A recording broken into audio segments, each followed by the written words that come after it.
Hello दोस्तों, eminent classes पे आपका स्वागत है। आज हम स्थानीय स्वशासन के बारे में चर्चा करेंगे। आज हम किसके बारे में चर्चा करेंगे? आज हम स्थानीय स्वशासन के बारे में चर्चा करेंगे कि स्थानीय स्वशासन है, उसकी व्यवस्था है, वो क्यों लागू की गई, उसकी आवश्यकता क्या थी। तो हम बात करें ग्राम स्तरों पर कि ग्रामों में जो ग्राम है, गांव है, वहाँ पर स्थानीय स्तर पर प्रशासन एवं नागरिक सुविधाओं की व्यवस्था के लिए जो पंचायत है उनका गठन किया जाता है। पंचायत क्या करती हैं कि जो छोटे छोटे विवाद हैं उनको स्थानीय स्तर पर निपटा देती है और इसकी जिम्मेदारी क्या होती है कि जो गांव का विकास है, गांव का विकास करना, जो छोटे स्तर पर शहरी हैं तो वहाँ का विकास करना किसका कार्य होता है? स्थानीय जो स्वशासन है उसका कार्य होता है। हम बात करें स्थानीय स्वशासन हमारे सामने कब आया, तो स्थानीय स्वशासन की शुरुआत सबसे पहले किसने की थी? जो गवर्नर जनरल थे। गवर्नर जनरल कौन से थे? जो लॉर्ड रिपन थे। लॉर्ड रिपन ने क्या किया था? लॉर्ड रिपन ने 1882 में 1882 के अंदर जिला बोर्ड, ग्राम पंचायत एवं न्याय पंचायत का जो प्रस्ताव था वो पारित किया था और इसी प्रस्ताव के आधार पर देश में स्थानीय स्वशासन की ठोस बुनियाद रखी गई थी और इसी कारण देश में इसे जो लॉर्ड रिपन है उनको स्थानीय स्वशासन का जनक कहा जाता है। पूछ लिया जाए कि स्थानीय स्वशासन का जनक किसे कहा जाता है या स्थानीय स्वशासन का पिता किसे कहा जाता है, तो किसे कहा जाता है? लॉर्ड रिपन को कहा जाता है। अब हम स्थानीय स्वशासन के आधार पर वो जो स्थानीय स्वशासन है उसको वैधानिक रूप किसने दिया था? स्थानीय स्वशासन को वैधानिक रूप सन 1919 के अंदर जो भारत परिषद अधिनियम था 1919 के अंदर, जो इसे हम मॉन्टेग सुधार भी बोलते हैं, उसके द्वारा इसे वैधानिक जो स्थानीय स्वशासन है उसे वैधानिक स्वरूप प्रदान किया गया था। और जो 1919 का जो बंगाल में स्थानीय सरकार अधिनियम था उसके अंदर यह पारित किया गया था। तो पूछ लिया जाए कि इसे वैधानिक दर्जा कब मिला, तो वैधानिक दर्जा मिला इसे 1919 के अंदर। और इसको जो लाया गया था वो कब लाया गया था? 1882 के अंदर इसे लाया गया था। और पूछ लिया जाए स्थानीय स्वशासन के जनक, तो स्थानीय स्वशासन के जनक हैं लॉर्ड रिपन। और स्थानीय स्वशासन को दो भागों में बांटा जाता है। एक भाग कौन सा है? एक भाग है ग्रामीण क्षेत्र, जिसमें पंचायती राज व्यवस्था आती है। और जो पंचायती राज व्यवस्था है वो कौन सी है? वो है त्रिस्तरीय पंचायती राज व्यवस्था। शहरी क्षेत्र की बात करें तो शहरी क्षेत्र में नगर निगम है, नगर परिषद है और नगर पालिकाएं। नगर निगम कितने हैं? 7 हैं। वर्तमान में अभी 3 और जुड़ गए इसके अंदर, इसलिए टोटल कितने हो गए नगर निगम? 10 हैं। तो ध्यान रखना है कि नगर निगम कितने हैं? नगर निगम है 10 और नगर परिषद कितनी है? 34 है। और नगर पालिकाएं कितनी है? 147 नगर पालिकाएं हैं। हम अब ग्रामीण क्षेत्र की बात करें तो ग्रामीण क्षेत्र में जो जिला होता है, तो जिला पर जो संस्था होती है उसका क्या नाम है? तो उसका नाम है जिला परिषद। क्या नाम उसका? जिला परिषद है। और जिला परिषद कितनी है? 33 है। और हम खंड की बात करें तो खंड किस स्तर पर होता है? जो पंचायत समिति होती है वहाँ पर होता है। और पंचायत समिति कितनी है? पंचायत समिति है 295। कितनी है पंचायत समिति? 295 पंचायत समिति है। और ग्राम की बात करें तो ग्राम पंचायतें कितनी है? 9891 ग्राम पंचायतें हैं। कितनी ग्राम पंचायतें हैं? 9891 ग्राम पंचायतें हैं। हम स्थानीय स्वशासन की बात करें तो स्थानीय स्वशासन है वो एक राज्य सूची का विषय है। एग्जाम में क्वेश्चन पूछ लिया जाए कि स्थानीय स्वशासन है वो किस सूची का विषय है, तो स्थानीय जो स्वशासन है वो राज्य सूची का विषय है। 2 अक्टूबर 1952 को कब? 2 अक्टूबर 1952 को, जब 2 अक्टूबर को महात्मा गांधी का जन्म आता है 2 अक्टूबर, इसलिए 2 अक्टूबर 1952 को सामुदायिक विकास कार्यक्रम स्टार्ट किया गया था। क्या कौन सा कार्यक्रम स्टार्ट किया गया था? सामुदायिक विकास कार्यक्रम है वो यहाँ पर शुरू किया गया था।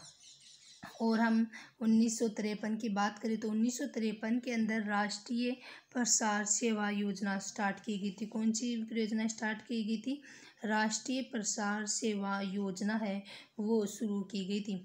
ये दोनों योजनाएं विफल हो गई थी। ये दोनों योजनाएं क्या हो गई थी? विफल हो गई थी। और विफलता के कारणों का पता लगाने के लिए एक समिति बनाई गई थी, जो BR मेहता की अध्यक्षता में बनाई गई थी। किसकी अध्यक्षता में बनाई गई थी? BR मेहता की अध्यक्षता में बनाई गई थी। BR का पूरा नाम क्या है? बलवंत राय मेहता समिति है। बलवंत राय मेहता की जो अध्यक्षता में जनवरी 1957 में एक समिति का गठन किया गया था। और इसने जो रिपोर्ट है वो कब प्रस्तुत की थी? इसने रिपोर्ट प्रस्तुत की नवंबर 1957 के अंदर प्रस्तुत की थी। मुख्य सिफारिश क्या थी? जो ये समिति थी, इस समिति की जो सिफारिशें थी वो कौन कौन सी थी? कि लोकतांत्रिक विकेंद्रीकरण लागू किया जाए। क्या लागू किया जाए? लोकतांत्रिक जो विकेंद्रीकरण है वो लागू किया जाए। और जो त्रिस्तरीय पंचायती राज व्यवस्था है उसकी स्थापना की जाए। किसकी स्थापना की जाए? त्रिस्तरीय पंचायती राज व्यवस्था की स्थापना की जाए। और जिलाधीश को जिला परिषद का अध्यक्ष बनाया जाए। जो जिलाधीश है अर्थात जिला कलेक्टर है उसको जिला परिषद का क्या बनाया जाए? अध्यक्ष बनाया जाए। ये इस समिति की सिफारिशें थी। और तीसरा क्या था? इन्होंने क्या बताया कि जो ग्राम पंचायतों के चुनाव हैं वो प्रत्यक्ष करवाए जाए और शेष संस्थाओं के चुनाव ग्राम पंचायत के सदस्यों के द्वारा करवाए, जिसे तीनों संस्थाएं जुड़ी रहे। और इस समिति की सिफारिश के आधार पर ही, कौन सी समिति की सिफारिश के आधार पर? जो बलवंत राय मेहता समिति है, इसी समिति की सिफारिश के आधार पर 2 अक्टूबर 1959 को कब? 2 अक्टूबर 1959 को सर्वप्रथम नागौर जिले के जो बगदरी गांव है, नागौर जिले का कौन सा गांव है? नागौर जिले का बगदरी गांव। ध्यान रखना है कि कौन सा गांव है? बगदरी गांव है। तो नागौर जिले के बगदरी गांव में पंडित जवाहरलाल नेहरू के द्वारा इसका क्या किया गया था? पंचायती राज व्यवस्था का उद्घाटन किया गया था। और पंचायती जो राज है वो जो महात्मा गांधी थे उनके जो सपन था उनको पूरा करने का कदम उठाया गया था। और उस समय जो राजस्थान के मुख्यमंत्री थे वो कौन थे? वो थे जो मोहनलाल सुखाड़िया थे, वो यहाँ के मुख्यमंत्री थे। और ये भी लोकतांत्रिक विकेंद्रीकरण के जो प्रबल समर्थक थे वो बताया जाता है। और इसके बाद में राजस्थान के बाद में जो पंचायती राज व्यवस्था है वो कौन से राज्य ने लागू की? वो राज्य था आंध्र प्रदेश। कौन सा राज्य था? आंध्र प्रदेश ने राजस्थान के बाद में पंचायती राज व्यवस्था शुरू की। कब शुरू की? 11 अक्टूबर 1959 को आंध्र प्रदेश ने राजस्थान के बाद द्वितीय वो त्रिस्तरीय पंचायती राज व्यवस्था लागू की गई। आगे हम बात करें कि जो अशोक मेहता समिति थी, अशोक मेहता समिति कब बनी? 1977 के अंदर बनी। एक दोबारा से बनी तो 1977 के अंदर बनी। और इसकी अशोक मेहता समिति थी वो कब बनी? 1977 के अंदर बनी। और इसकी मुख्य सिफारिशें क्या थी? इसकी मुख्य सिफारिशें थी 2 स्तरीय पंचायती राज व्यवस्था हो।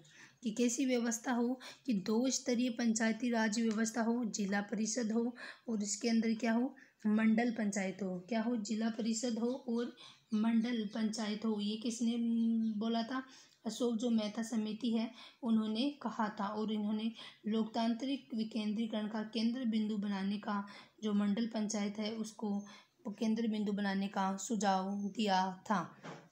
तो ध्यान रखना है कि पूछ लिया जाता है कि जो अशोक मेहता समिति थी 1977 के अंदर, तो उनकी सिफारिशें क्या क्या थी? मेंस के अंदर क्वेश्चन पूछ लिया जा सकता है।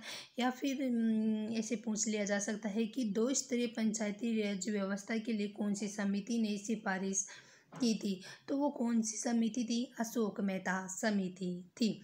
आगे हम बात करें पंचायत चुनावों में राजनीतिक दलों को भाग लेने की अनुमति दी जाए।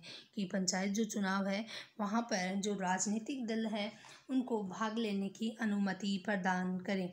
और इन संस्थाओं के पास जो कर लागू करने की शक्ति हो और इन्हीं संस्थाओं के पास में जो कर है, जो ग्राम पंचायती स्तर पर जो कर है वो लागू करने की शक्ति इन्हें दी जाए और न्याय पंचायतों का गठन किया जाए और जनसंख्या अनुपात में SC ST को आरक्षण दिया जाए। किसको आरक्षण दिया जाए? SC ST को आरक्षण दिया जाए। एग्जाम में क्वेश्चन पूछ लिया जाए कि सबसे पहले कौन सी समिति के अंदर ग्राम पंचायतों में SC ST के आरक्षण की बात कही थी, तो वो समिति थी अशोक मेहता समिति, जिसने SC ST के आरक्षण की बात कही थी या जो सिफारिश थी वो थी SC ST के आरक्षण के लिए। आगे हम बात करें GV के राव समिति। GV के राव समिति कब बनी? GV के राव समिति बनी 1985 में। कब बनी GV के राव समिति? GV के राव समिति बनी 1985 में। क्वेश्चन पूछ लिया जाए कि JV की राव समिति कब बनी, तो इनका डेट ध्यान रखना है कि अशोक मेहता समिति कब बनी? 1977 के अंदर बनी और JV के राव समिति कब बनी? 1985 के अंदर बनी और इसकी सिफारिश क्या थी कि 4 स्तरीय पंचायती राज व्यवस्था हो। कैसी व्यवस्था हो? 4 स्तरीय पंचायती राज व्यवस्था लागू हो और राज्य विकास परिषद का गठन किया जाए। नौकरशाही का प्रभाव पंचायती राज संस्थाओं पर अत्यधिक होने के कारण इस समिति में तृणमूल प्रजातंत्र के स्थान पर मुझे तो बिना जड़ की घास कहा था। इन्होंने जो नौकरशाही का प्रभाव था पंचायती राज संस्थाओं पर, उनको उन्होंने क्या कहा था? अत्यधिक होने के कारण इस समिति ने कहा था कि जो तृणमूल प्रजातंत्र अर्थात जो इच्छा का जो प्रजा है उसके स्थान पर मुझे क्या दिख रही है? बिना जड़ की घास दिख रही है कि जो जल्दी से उखड़ जाए वैसा दिखाई दे रहा है। इन्होंने कहा था, JV के राव समिति थी, उनकी जो सिफारिश थी उनमें इसने कहा था। इसके बारे में आगे हम बात करें तो जिला विकास आयुक्त का पद इन्होंने सृजित करने की सिफारिश की थी। किसका पद इन्होंने सृजित करने के लिए बोला था? कि जो जिला विकास आयुक्त है उनका पद सृजित करने के लिए इन्होंने कहा था और इस अधिकारी को जिला स्तर से जुड़े सभी विकास कार्यों से जोड़ा गया और इस अधिकारी को जो जिला आयुक्त जो पद सृजित किया जाए, जिस पर जो अधिकारी हो वो जिला स्तर से जुड़े सभी विकास कार्यों से जोड़ा जाए। ये किनकी समिति थी? जो JV के राव समिति थी 1985, उनकी ये सिफारिशें थी। आगे हम बात करें LM सिंघवी समिति जो कब बनी थी? 1986 से 87 अर्थात जो ML सिंघवी समिति थी 1986 से 87 में बनी थी और इनकी जो सिफारिशें थी वो क्या क्या थी कि लोकतंत्र व विकास के लिए, जो लोकतंत्र है उसके लिए व विकास के लिए पंचायती राज संस्थाओं का पुनरुत्थान किया जाना चाहिए। पुनरुत्थान किया जाना चाहिए किसका? पंचायती राज संस्थाओं का। और इन संस्थाओं में संवैधानिक मान्यताएं प्रदान की जाए। कैसी मान्यताएं प्रदान की जाए? इनको संवैधानिक मान्यताएं प्रदान की जानी चाहिए। हम ग्राम समूह के लिए न्याय पंचायत है उसका गठन किया जाना चाहिए। वो ग्राम सभा के महत्व पर बल दिया जाए। किसके ऊपर बल दिया जाए? जो ग्राम सभा है उसके महत्व पर बल दिया जाए। ग्राम पंचायतों के पास अधिक वित्तीय संसाधन हो। किसके पास? जो ग्राम पंचायत है उसके पास अधिक वित्तीय संसाधन हो। इस समिति के पास PK थुंगन समिति का गठन किया और इस समिति के बाद में कौन सी समिति का गठन किया गया था? PK थुंगन समिति का गठन किया गया था। और जो PK थुंगन समिति थी वो कब बनी थी? 1988 के अंदर बनी थी अर्थात 1988 के अंदर PK थुंगन समिति बनी थी। और इस समिति का उद्देश्य क्या था कि पंचायती राज व्यवस्थाओं में राजनीतिक एवं प्रशासनिक ढांचे की जांच करना। क्या उद्देश्य था? कि जो पंचायती राज व्यवस्थाएं हैं वहाँ पर जो राजनीतिक और जो प्रशासनिक जो कार्य होते हैं उनकी जांच करना। किसने बोला था इसके लिए? PK थुंगन समिति ने इसके लिए कहा था। पंचायती राज व्यवस्थाओं को संविधान में स्थान दिया जाना चाहिए और इससे पहले ये बात किसने की थी? इससे पहले ये बात की थी LM सिंघवी समिति ने ये बात कही थी कि इसे संविधानिक बनाया जाना चाहिए। और जिला परिषद इस व्यवस्था की दूरी होना चाहिए। जिला परिषद क्या होना चाहिए? इस व्यवस्था की दूरी होना चाहिए और इसका कार्यकाल 5 वर्ष निश्चित किया जाना चाहिए। इन संस्थाओं को वित्तीय स्थिति सुधारने के लिए राज्य वित्त आयोग जैसी संस्थाओं का गठन किया जाना चाहिए। पूछ लिया जाए कि राज्य वित्त आयोग जैसी संस्थाओं के गठन के लिए किस समिति की सिफारिश पर किया गया था। तो किस समिति की सिफारिश पर किया गया था, वो था पीके थुंगन समिति। कब बनी थी पीके थुंगन समिति? 1988 के अंदर बनी थी। इसके बाद में बनी समिति का क्या नाम है? गॉडगिल समिति। कौन सी समिति बनी? गॉडगिल समिति बनी। और कब बनी? ये भी बनी 1988 के अंदर बनी थी। कब बनी थी? 1988 के अंदर गॉडगिल समिति बनी थी। और इसके हम अध्यक्ष की बात करें तो अध्यक्ष कौन है इसके? वी.एम. गॉडगिल है, वो इसके अध्यक्ष थे। कौन थे? वी.एम. गॉडगिल थे, वो इसके अध्यक्ष थे। उद्देश्य क्या है?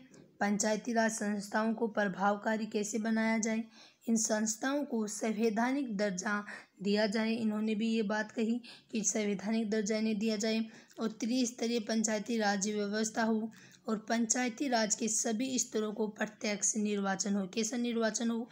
पंचायती स्तरों पर, सभी स्तरों पर प्रत्यक्ष निर्वाचन हो। ये बात कही थी गॉडगिल समिति ने। SC/ST महिलाओं के आरक्षण की बात कही थी।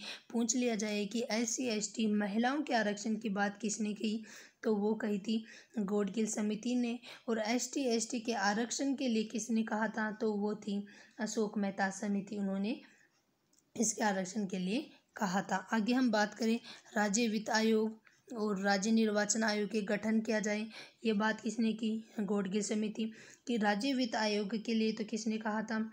राज्य वित्त जो आयोग था उसके लिए तो जो समिति थी उन्होंने कहा था।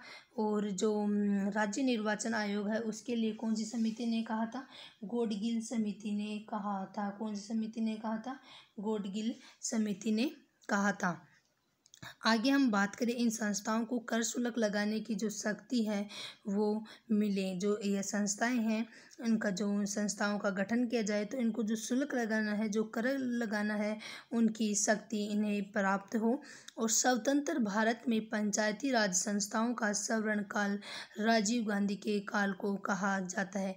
पूछ लिया जाए कि स्वतंत्र भारत में पंचायती राज संस्थाओं का स्वर्ण काल किसके काल को कहा जाता है, तो जो राजीव गांधी का काल था उनको पंचायती राज व्यवस्थाओं के लिए स्वर्ण काल कहा था।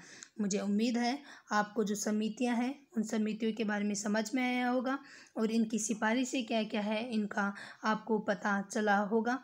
आगे हम बात करते हैं राजस्थान में पंचायती राज व्यवस्था कि जो राजस्थान है वहाँ पर पंचायती राज व्यवस्था कैसी है। सबसे पहले हम बात करें कि जो पंचायती राज व्यवस्था है, तो पंचायती राज व्यवस्था क्या है कि ये प्राचीन काल से ही प्रारंभ थी। प्राचीन काल से क्या थी? ये प्रारंभ में थी। और उस समय जो ग्राम पंचायतें होती थी उनमें जो प्रमुख होता था उनको हम ग्रामीणी कहते थे। और जो यहाँ पर सर्वाधिक भूमिका रहती थी किसकी? जो ग्राम पंचायतें हैं उनकी सर्वाधिक भूमिका यहाँ पर रहती थी। आगे हम बात करें कि राजस्थान में प्रथम पंचायती राज अधिनियम कब आया था। पूछ लिया जाए कि राजस्थान में प्रथम पंचायती राज अधिनियम कब आया था, तो प्रथम पंचायती राज अधिनियम आया था 1953 के अंदर, अर्थात 1953 के अंदर पंचायती राज अधिनियम आया था। कब? 1953 के अंदर आया था सबसे पहले। परंतु 1959 में क्या हुआ था कि पंचायत समितियों और जो जिला परिषदें हैं और इनकी स्थापना की गई थी। और राजस्थान में पंचायत समिति और जिला परिषद अधिनियम कब आया था? वो आया था 1959 के अंदर। राजस्थान में पंचायती राज व्यवस्था के चुनाव के लिए एक जो फरवरी 1954 में गतिविधियां प्रारंभ की गई, लेकिन क्या रही थी? विफल रही थी। फिर 2 सितंबर 1959 को राजस्थान विधानसभा में राजस्थान पंचायती जिला परिषद अधिनियम, कौन सा?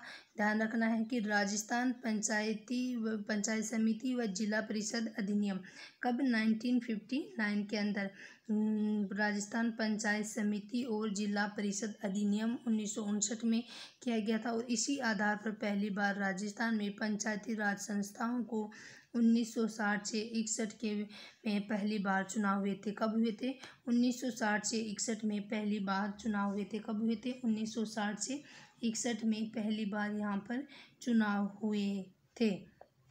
आगे हम बात करें कि जो ये संस्था है उसमें जो सादिक अली समिति है, उसके बाद में कौन सी समिति थी, जो सादिक अली समिति थी, उन्होंने पंचायती राज व्यवस्था थी उनमें सुधार हेतु जो राजस्थान सरकार के द्वारा 1964 के दौरान जो दल गठित किया गया था, जो सादिक समिति है वो इसका गठन क्यों किया गया था, क्योंकि पंचायती जो राज्य व्यवस्था है उनमें सुधार हेतु इनका गठन किया गया था। और 1964 के अंदर इन्होंने अपनी सिफारिशें थी वो सरकार के सामने प्रस्तुत की थी। और इसी के दौरान वरहत तक जो निर्वाचक मंडल है वो बनाया गया था। और इसकी बात करें कि जो पंचायती राज से संबंधित है, किससे संबंधित है, पंचायती राज से संबंधित जो राजस्थान सरकार द्वारा गठित समिति थी वह थी ये।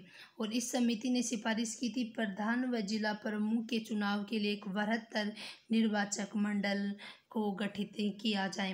इस समिति की क्या सिफारिश थी कि जो पंचायत समिति के प्रधान और जिला परिषद के जो प्रमुख है उनके चुनाव के लिए क्या किया जाए, एक वृहत्तर निर्वाचक मंडल है उसको गठित किया जाना चाहिए। और दूसरी समिति कौन सी थी जो सरकार के द्वारा बनाई गई थी, वो थी गिरधारी लाल व्यास समिति। कौन सी समिति थी, गिरधारी लाल व्यास समिति। और कब बनी थी, 1973 के अंदर बनी थी। गिरधारी लाल व्यास समिति कब बनी थी, 1973 के अंदर बनी थी।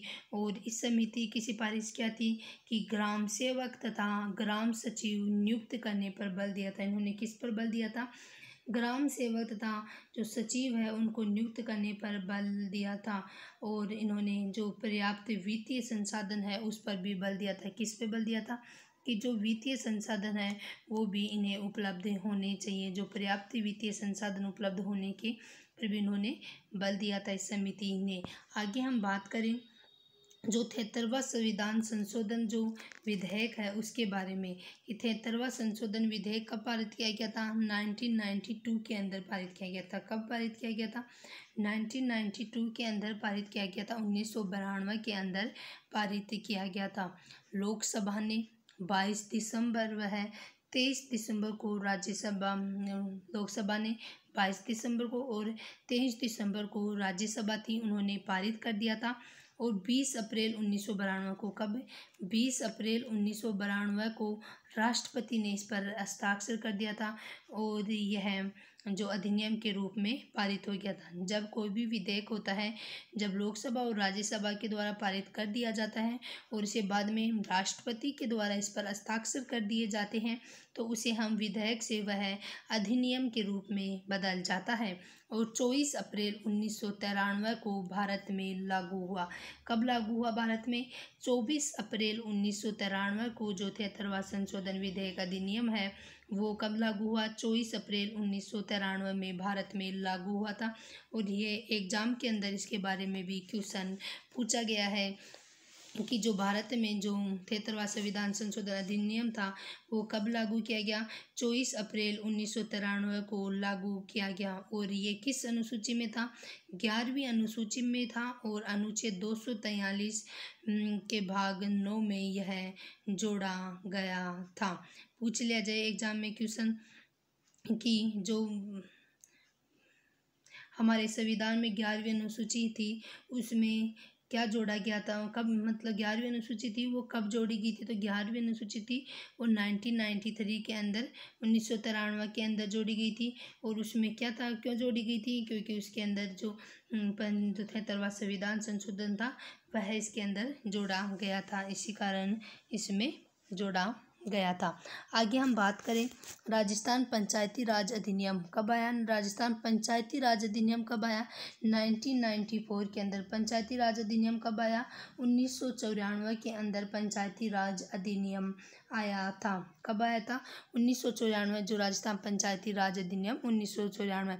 और यह लागू कब हुआ था, 23 अप्रैल 1994 को यह लागू हुआ था। कब वो लागू हुआ था, यह 23 अप्रैल 1994 को यह लागू हुआ था। आगे हम बात करें कि भारत में सर्वप्रथम ये कहाँ पर भारत में सर्वप्रथम ये अधिनियम कहाँ पर लागू किया गया था? आंध्र प्रदेश में लागू किया गया था। भारत में सर्वप्रथम ये अधिनियम कहाँ पर लागू किया गया था? सर्वप्रथम ये अधिनियम लागू किया गया था आंध्र प्रदेश में। आगे हम बात करें कि जो संविधान के अंदर है, संविधान के अंदर 73वें संविधान जो 73वें संविधान संशोधन है उसका क्या उल्लेख है? तो भाग 9 के अंदर, कौन से भाग में? भाग 9 के अंदर द पंचायत, भाग 9 के अंदर क्या? भाग 9 के अंदर द पंचायत, कौन सी पंचायत? द पंचायत, भाग 9 के अंदर द पंचायत के रूप में। और अनुच्छेद 243 में कुल 16 अनुच्छेद हैं। कितने अनुच्छेद? अनुच्छेद 243 के अंदर, अनुच्छेद 243 में कुल 16 अनुच्छेद है। और अनुच्छेद 243 से लेकर 243 ओ या हम बोल सकते हैं इसे 68 तक इसका उल्लेख है। और इसमें जो विषय कितने हैं? 11वीं अनुसूची है और 11वीं अनुसूची के अंतर्गत इसे जोड़ा गया है। और इसमें विषय कितने हैं? और इसके अंदर विषय हैं 29 विषय हैं। 29 विषय कौन कौन से हैं? जैसे कृषि है, 29 विषय में कौन कौन से? जैसे कृषि है, भूमि सुधार और जो मृदा संरक्षण है वह है, और लघु सिंचाई, जल प्रबंधन और जल ग्रहण का जो विकास होता है वह इसके अंदर इसके बारे में बात की गई है। जो 29 विषय हैं उनके अंदर रखा गया है। पशुपालन, मत्स्य पालन, सामाजिक जो वानिकी होती है उनके बारे में, जो लघु उद्योग होते हैं, खाद्य व ग्रामीण जो कुटीर उद्योग होते हैं उनके बारे में, पेयजल होता है, चारा होता है, सड़कें नालियाँ होती है, और सामुदायिक जो संपदा के रख रखाव होता है उनके लिए, और जो प्राथमिक व माध्यमिक स्कूलें हैं वो भी इसके जो 29 ग्राम पंचायती राज है उनके 29 विषय के अंतर्गत आती हैं। परिवार कल्याण, महिला व बाल विकास से संबंधित, गरीबी उन्मूलन से संबंधित, ये सभी जो बातें हैं वो 29 विषय के अंतर्गत आती है। हम 73वें संविधान संशोधन की मुख्य विशेषताओं की बात करें तो मुख्य विशेषताएं क्या क्या है इसके अंदर? कि जो अनुच्छेद 243 का है उसमें ग्राम सभा का गठन किया गया। किसका गठन किया गया? अनुच्छेद 243 का ए के अंदर ग्राम सभा का गठन किया गया। किसके अंदर? अनुच्छेद 243 का ए है उसके अंदर ग्राम सभा का गठन किया गया। गठन की बात करें इसकी तो गठन क्या होता है? कि जो ग्राम पंचायत सर्किल के सभी वयस्क जो मताधिकार हैं जिनका नाम किसमें हो? मतदाता सूची में उल्लेखित हो, उसे मिलाकर बनेगी क्या? ग्राम सभा का निर्माण किया जाएगा। किसका निर्माण किया जाएगा? ग्राम सभा का निर्माण किया जाएगा। आगे हम बात करें कि इसकी अध्यक्षता कौन करेगा? तो इसकी अध्यक्षता करेगा सरपंच। कौन करेगा इसकी अध्यक्षता? इसकी अध्यक्षता किसके द्वारा की जाएगी? सरपंच के द्वारा इसकी अध्यक्षता की जाएगी। और सचिव कौन होगा? सचिव होगा VDO। सचिव कौन होगा इसका? इसका सचिव होगा VDO। कौन होगा इसका सचिव? VDO होगा।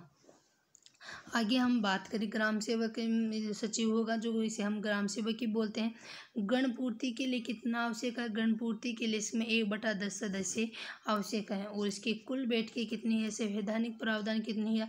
2 बैठकें होनी चाहिए। और कितने के अंतराल पर? 6 महीने के अंतराल पर 2 बैठकें होनी चाहिए। किंतु राजस्थान में वर्तमान में 4 बैठकों का प्रावधान है। और राजस्थान में कितनी बैठकों का प्रावधान है? 4 बैठकों का प्रावधान है। और कब कब है? 26 जनवरी जब गणतंत्र दिवस होता है, 15 अगस्त जो हम अपना स्वतंत्र दिवस है, 2 अक्टूबर जो महात्मा गांधी की जयंती आती है वह, 1 मई को जो मजदूर दिवस होता है उस दिन जो ये 4 बैठकें जो विशेष दिन है इस दिन यहाँ पर 4 बैठकों का प्रावधान किया गया है। और राजस्थान में पहली बार ग्राम सभा का आयोजन कब किया गया था? राजस्थान में पहली बार ग्राम सभा का आयोजन 26 जनवरी 1999। कब? 26 जनवरी 1999 के अंदर जो ग्राम सभा का आयोजन किया गया था वो कहाँ पर किया गया था? जयपुर जिले के मुहाना ग्राम में किया गया था। कहाँ पर किया गया था? जो मुहाना ग्राम पंचायत है वहाँ पर किया गया था। आगे हम बात करें पैसा कि जो पैसा है वो क्या है? तो ये है पंचायत एक्सटेंशन शेड्यूल्ड एरियाज। क्या है? पंचायत एक्सटेंशन शेड्यूल्ड एरियाज, जो भूरिया समिति की सिफारिश पर किया गया था। और यह एक्ट कब पारित हुआ था? 1996 में, 1996 में जो पैसा था वो एक्ट पारित हुआ था। और राजस्थान में लागू कब हुआ? राजस्थान में ये लागू हुआ 30 सितंबर 1999 को, यह राजस्थान में लागू हुआ।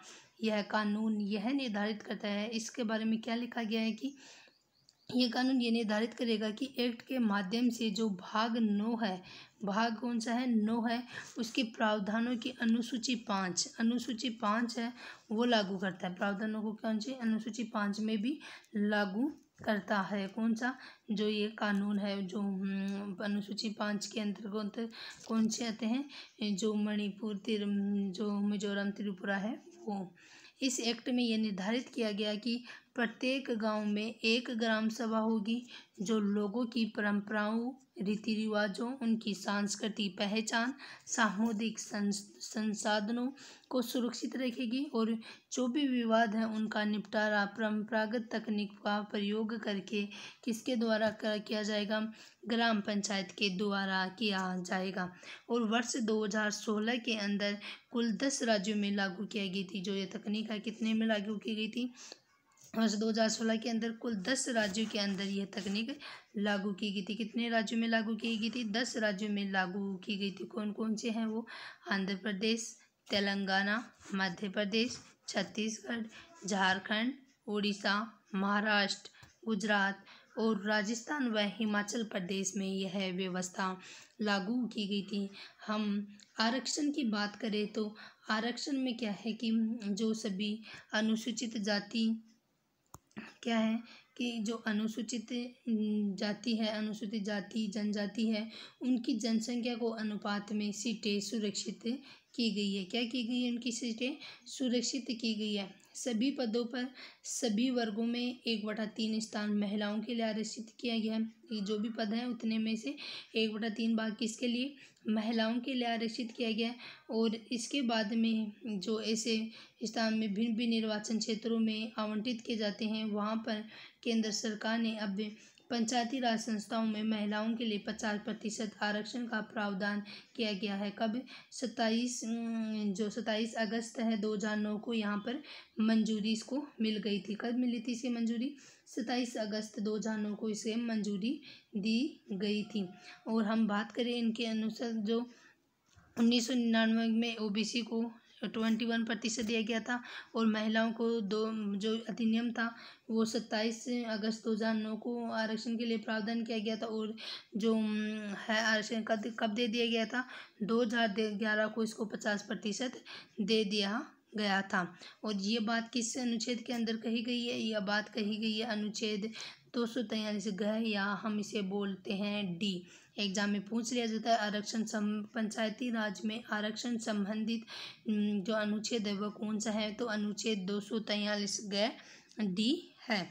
आगे हम बात करें अनुच्छेद 243 एफ, तो इसके अंदर योग्यता रखी गई है कि योग्यताएं क्या क्या है।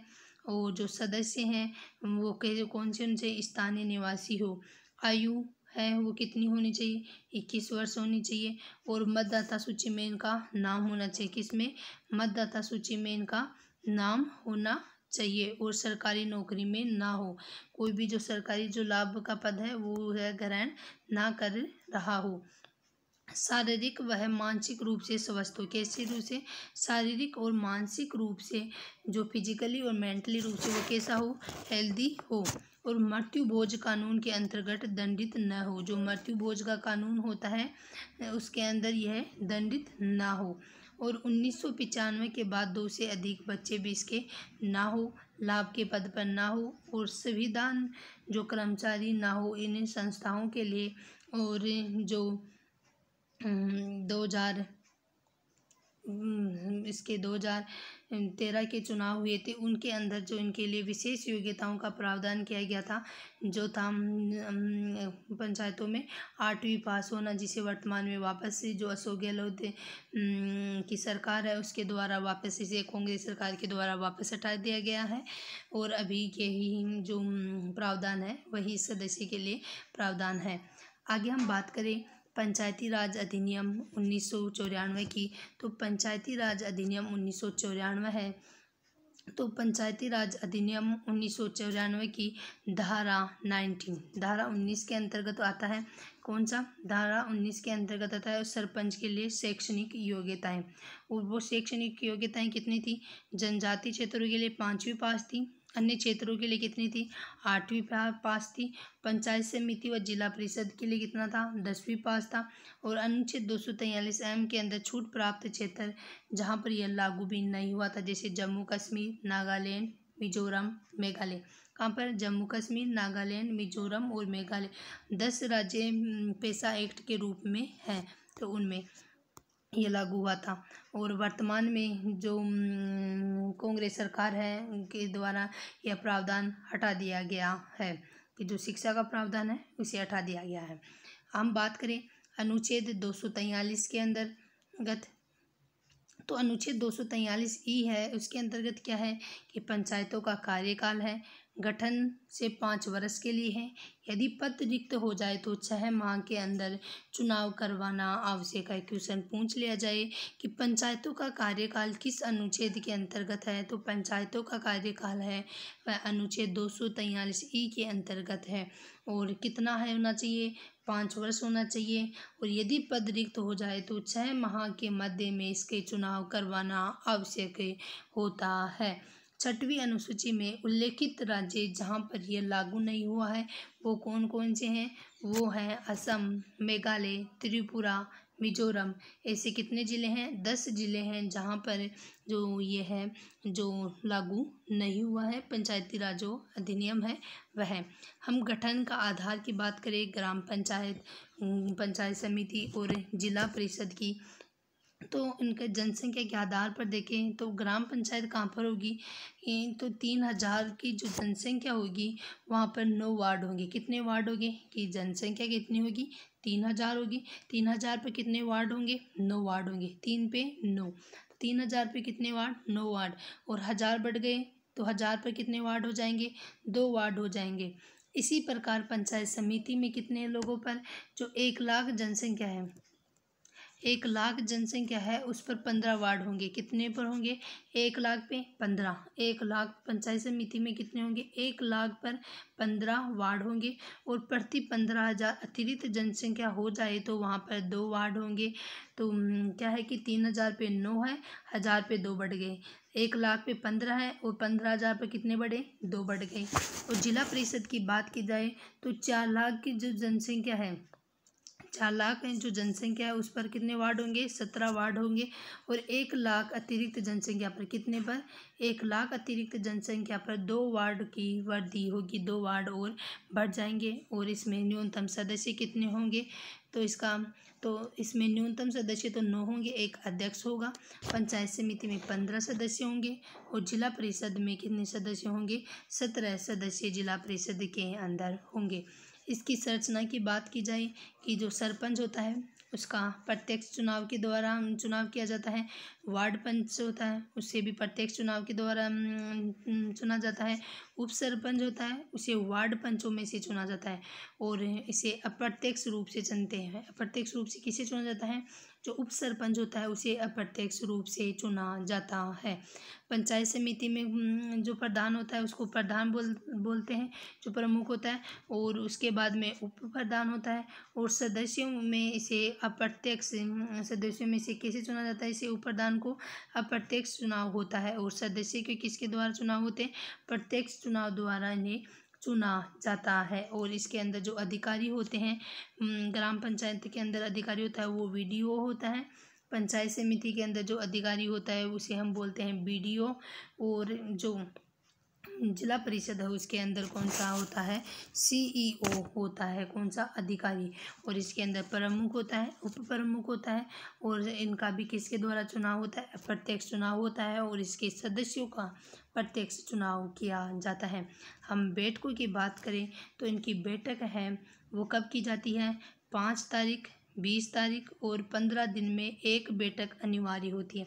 5 और 20 को की जाती है, प्रत्येक 15 दिन में इनकी बैठक अनिवार्य होती है। 1 अप्रैल 2010 को कब? 1 अप्रैल 2010 को इसके अंदर 5 विषय जोड़े गए थे। किसके अंदर? जो ग्राम पंचायत है उसके अंदर 5 विषय जोड़े गए थे और वो पंचायती राज को सौंपे गए थे। कौन कौन से थे? कृषि है, प्राथमिक शिक्षा, ये 5 विषय ध्यान रखना है, एग्जाम में भी क्वेश्चन पूछ सकते हैं इनके बारे में। तो कृषि, पंचायती जो कृषि है, प्राथमिक शिक्षा है, स्वास्थ्य है, महिला एवं बाल कल्याण है और सामाजिक न्याय एवं अधिकारिता। क्या है? कृषि, प्राथमिक शिक्षा, स्वास्थ्य, महिला एवं बाल कल्याण, सामाजिक न्याय एवं अधिकारिता इसके अंदर आता है। और जिला परिषद है उसके अंदर किस बैठक होती है? 1 माह में 1 बैठक होती है। कितने माह में? 1 माह में 1 बैठक होती है। जिला परिषद में 3 माह में 1 बैठक होती है। कितने माह में? 3 माह के अंदर 1 बैठक होती है। हम इनके शपथ की बात करें तो इनको शपथ कौन दिलाता है? तो इनको शपथ है कौन दिलाता है? तो सरपंच, वार्ड पंच और उप सरपंच होते हैं, उनको शपथ किसके द्वारा दिलवाई जाती है? जो पीठासीन अधिकारी होता है उसके द्वारा इन्हें शपथ दिलवाई जाती है। किसको? सरपंच, वार्ड पंच, उप सरपंच को। प्रधान, उप प्रधान और जो पंचायत समिति के जो सदस्य हैं उनको शपथ किसके द्वारा दिलवाई जाती है? उपखंड अधिकारी के द्वारा इन्हें शपथ दिलवाई जाती है। प्रमुख, उप प्रमुख और जिला पंचायत जो जिला परिषद है उसके सदस्य हैं उनको किसके द्वारा शपथ प्रदान दिलवाई जाती है? जिला कलेक्टर के द्वारा इन्हें शपथ दिलवाई जाती है। इनका ध्यान रखना है कि शपथ किसके द्वारा दिलवाई जाती है और यह त्यागपत्र किसे देते हैं, इम्पोर्टेंट है, एग्जाम में इसके बारे में क्वेश्चन पूछा जाता है। आगे हम बात करें सरपंच, उप सरपंच और जो वार्ड पंच है वो अपना त्यागपत्र किसे देंगे? बीडीओ को अपना त्यागपत्र देंगे। उप प्रधान, पंचायत समिति के सदस्य अपना त्यागपत्र किसे देते हैं? प्रधान को देते हैं। और प्रधान जिला परिषद और सदस्य होते हैं जो जिला परिषद के, और जो उप प्रमुख होता है वो किसे अपना त्यागपत्र देंगे? जिला प्रमुख को अपना त्यागपत्र देंगे। और जो जिला प्रमुख होता है वो अपना त्यागपत्र किसे देगा? तो जिला प्रमुख है वो अपना त्यागपत्र देगा संभागीय आयुक्त को। किसको देगा अपना त्यागपत्र? संभागीय आयुक्त को अपना त्यागपत्र देगा। आगे हम बात करें कि अविश्वास प्रस्ताव की जो शर्तें हैं वो क्या क्या हैं? तो अविश्वास प्रस्ताव की जो शर्तें हैं वो है चुनाव के बाद, किसके बाद? चुनाव के बाद 2 वर्ष तक अविश्वास प्रस्ताव नहीं लाया जा सकता। अविश्वास प्रस्ताव कब तक नहीं लाया जा सकता? 2 वर्ष तक अविश्वास प्रस्ताव नहीं लाया जा सकता। और तीसरे व चौथे वर्ष के अंदर जो अविश्वास प्रस्ताव है वह लाया जा सकता है, किंतु 3/4 बहुमत से पारित होना आवश्यक है। जो अविश्वास प्रस्ताव है वो तीसरे व चौथे वर्ष में लाया जाता है, लेकिन किसके द्वारा? 3/4 इसके लिए बहुमत आवश्यक होने चाहिए। कितना? 3/4 बहुमत इसके लिए आवश्यक होता है।